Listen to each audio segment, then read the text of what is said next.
এই মুহূর্তে আমরা যে খবরের দিকে নজর রাখবো, 22 দিন পার যুদ্ধের উত্তর গাজার স্থলপথে প্রবেশ করেছে ইসরায়েলের ট্যাঙ্ক। গাজার আকাশপথে ইসরায়েলের বিমান বাহিনীর একের পর এক হামলা, কয়েক হাজার হামাস জঙ্গি খতম দাবি ইসরায়েল সেনার। লেবানন থেকে ইসরায়েলের রকেট হামলা, পাল্টা লেবাননে হিজবুল্লাহ জঙ্গি ঘাঁটিতে মিসাইল হামলা ইসরায়েলের, ধ্বংস বহু হিজবুল্লাহ ঘাঁটি। অন্যদিকে তুরস্ক থেকে রাষ্ট্রদূত ও কূটনীতিকদের ফিরিয়ে আনলো ইসরায়েল। যুদ্ধে হামাসকে তুরস্কের সমর্থনের কারণে এই সিদ্ধান্ত। কান পাতা দায় সাইরেনের শব্দে। যুদ্ধের 22 দিন পার, রক্তক্ষয়ী যুদ্ধ চলছে। সেখানে একদিকে যেটা উত্তর গাজা স্থলপথে প্রবেশ করেছে ইসরায়েলের ট্যাঙ্ক, গাজার আকাশপথে ইসরায়েল বিমান বাহিনীর একের পর এক হামলা, কয়েক হাজার জঙ্গি হামাস জঙ্গি খতম করা হয়েছে এমনই দাবি করছে ইসরায়েলের সেনা। অন্যদিকে লেবানন থেকে ইসরায়েলের রকেট হামলা, পাল্টা লেবাননে হিজবুল্লাহ জঙ্গি ঘাঁটিতে মিসাইল হামলা ইসরায়েলের, ধ্বংস হলো বহু হিজবুল্লাহ ঘাঁটি।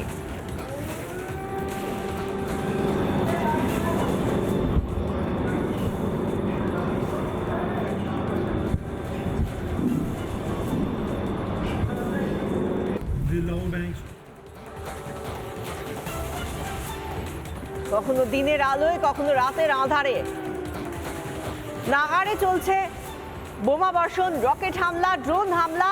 সেই ছবি আমরা দেখতে পাচ্ছি।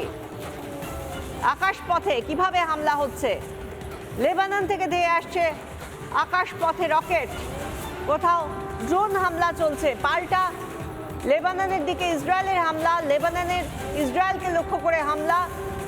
একদিকে হামাস জঙ্গিদের খতম করা হচ্ছে, অন্যদিকে হিজবুল্লাহ জঙ্গি ঘাঁটি ধ্বংস করা হচ্ছে।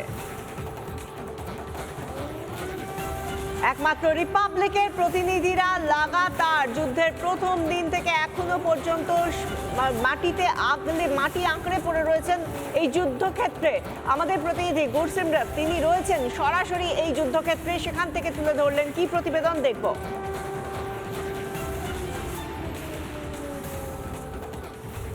इजराइल और हमास के बीच जारी युद्ध अब अपने 23वें दिन पर पहुंच गया है। नई सुबह हो चुकी है लेकिन ये युद्ध लगातार जारी है।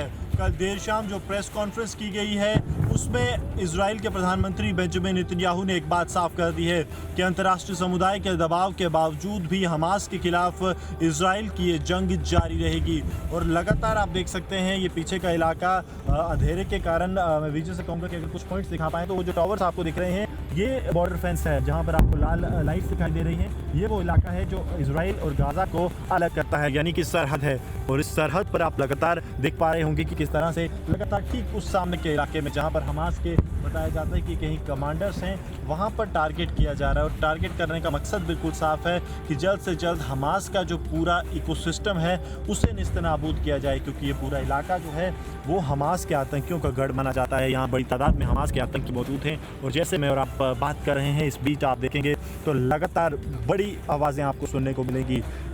हर बीते मिनट पर आपको एक ऐसी आवाज़ सुनाई देगी जो लगातार इजराइल डिफेंस फोर्सेस की तरफ से मिसाइल्स दागी जा रही हैं, आर्टिलरी दागी जा रही है, ताकि जल्द से जल्द उन आतंकियों को ख़त्म किया जाए जो अभी भी हमास के ठिकानों पर छिपकर बैठे हैं। आपको बता दें कि बेंजामिन नेतन्याहू की तरफ से और इजराइल के रक्षा मंत्री की तरफ से ये साफ कर दिया गया है कि जब तक कड़ा प्रहार नहीं किया जाएगा तब तक हमास के आतंकी अपनी हरकतों से बाज नहीं आएंगे। और जो लोग बंधक बनाए गए हैं उन्हें छुड़ाने के लिए कड़ा प्रहार हमास के आतंकियों पर ज़रूरी है। लगातार आज 23 दिन इस जंग के हो गए हैं। आतंकी अभी भी हमास के जो आतंकी बड़े कमांडर्स हैं वो गाज़ा पट्टी के उस उत्तरी इलाके में छिपकर बैठे हैं, जहां से ठीक 250 से 300 मीटर की दूरी पर हम ग्राउंड ज़ीरो से लगातार रिपोर्ट कर रहे हैं। और इस बीच अब आप देखेंगे कि हेलीकॉप्टर अटैक, हेलीकॉप्टर से फायरिंग की जा रही है, लगातार आर्टिलरी फायर्स यहाँ पर किए जा रहे हैं। और कोशिश हमास के आतंकियों की ये है कि वो ज़्यादा नुकसान आईडीएफ को पहुँचाएं, लेकिन जिस तरह से आईडीएफ ने हमास के आतंकियों के हर एक प्लान को धराशाही किया है वो साफ इस तरफ इशारा करता है। और इस तरफ अभी आप देखेंगे ये जो तस्वीरों में आपको लाल रोशनी दिखाई दे रही है, ये हमास के ठिकानों पर आर्टिलरी से फायर किया जा रहा है। ये तस्वीरें बताती हैं कि इजराइल डिफेंस फोर्सेस कितना भीतर अब पहुंच गई हैं। यानी कि ये जो लाइट्स यहाँ पर आ रही हैं तकरीबन 800-900 मीटर का फासला है, यानी कि 700 से 800 मीटर अंदर इस वक्त तक इजराइल की जो डिफेंस फोर्सेस हैं वो हमास के इलाके में पहुँच गई हैं।